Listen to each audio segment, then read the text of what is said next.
In the beginning, God created the universe out of nothing, and it was perfect because God is perfect, and He made the first people, Adam and Eve.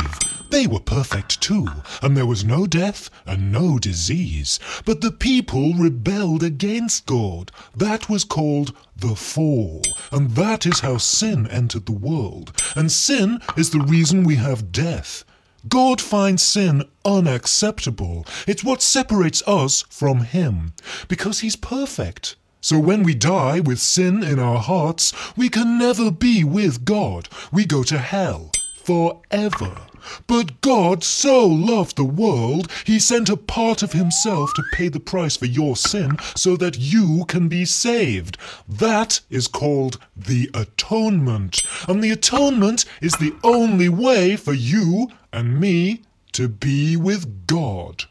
Well, yes, that would be a monumentally simplistic and infantile representation of the Christian doctrine. I think we're all grown up enough to understand that the Bible is not supposed to be taken literally. It doesn't call itself a science book. The creation story, for instance, is just an old fable concocted by ancient people trying to make sense of the world around them. It's not a historical event.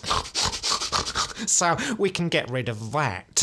And what about the first human beings? Well, we theistic evolutionists know that every organism on Earth is simply one connecting dot on a vastly long transitional branch of the evolutionary tree. You might well say there never was a first human. Adam and Eve? How childish. And what about this idea of perfection? Was there ever a time in our ancestry when human beings lived a perfect life with neither sweat nor toil? No death and no disease. I think we can all agree that that sort of nonsense only happens in fairy tales. And that means there was never any perfection from which to fall. So let's take this away. And without the fall, there's no way for sin to enter the world. And no sin means there's no need for hell. And if there's no sin and no hell, there's no need for Jesus to come and atone for anything. So let's get rid of this. In fact, there's no need for Jesus to exist at all, and that leaves a rather incomplete God. I think we can all agree that an incomplete God is no God at all, so let's take that away. Right. What's left? What do we moderate Christians actually believe?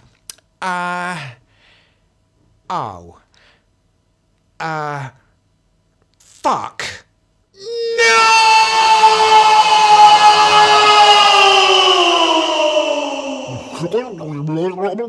What are you saying, Gary?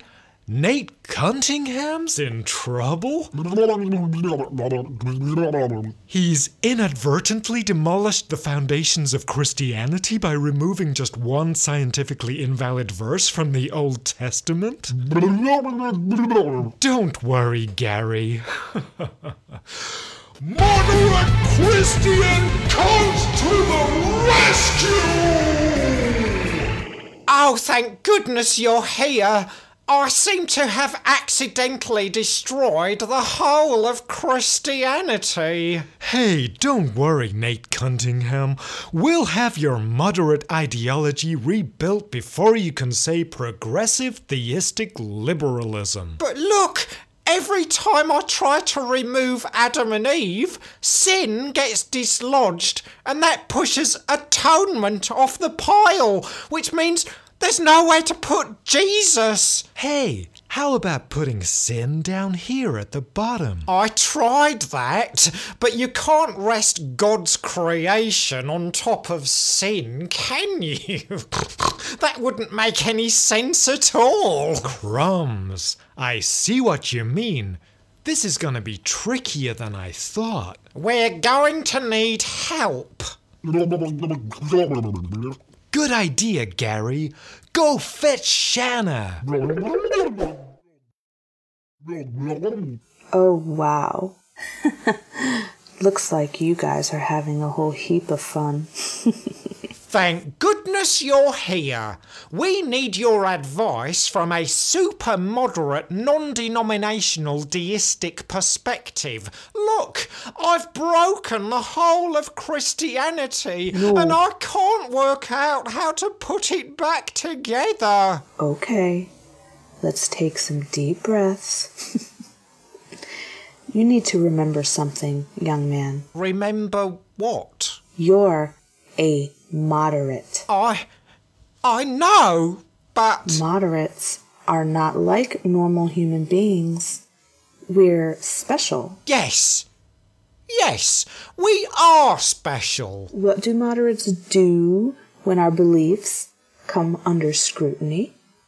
We use SMUG Moderate CUNT POWER! Okay, let's kick this piece of crap in the garbage. Now, Nate, what does Christianity mean to you?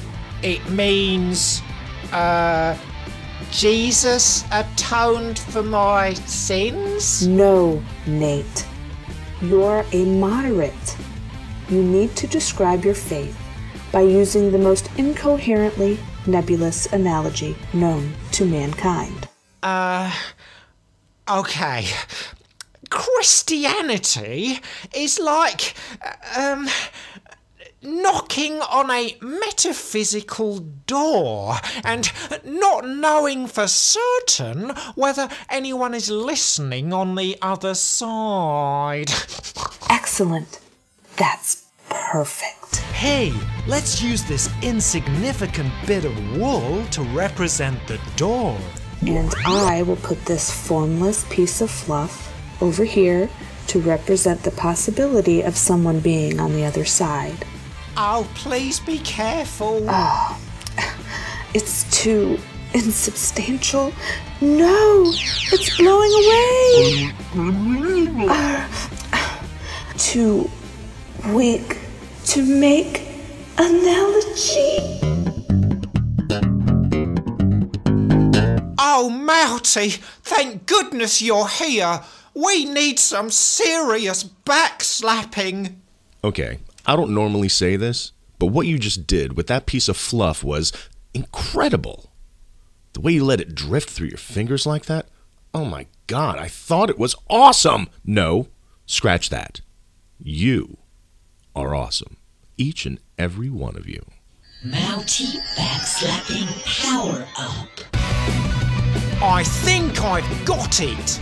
What if the whole of Genesis is literally true, but only within its own isolated time frame and occurring inside the broader context of evolution as a whole? What the fuck are you talking about? Well, I think we can all agree that God must have chosen two pre-existing naturally evolved hominids, a male and a female, into each of whom he breathed a soul, and that is what made them perfectly human. They rebelled against God, the fall happened, their sinful children bred with other non-human hominids, causing every subsequent generation to be both human and tainted. And that is why we need science and Jesus. This is the most incomprehensible theory I have ever heard. Well done, Nate Cuntingham. Moderate Cunt Power! Yay! That's right, you cheeky little scamp.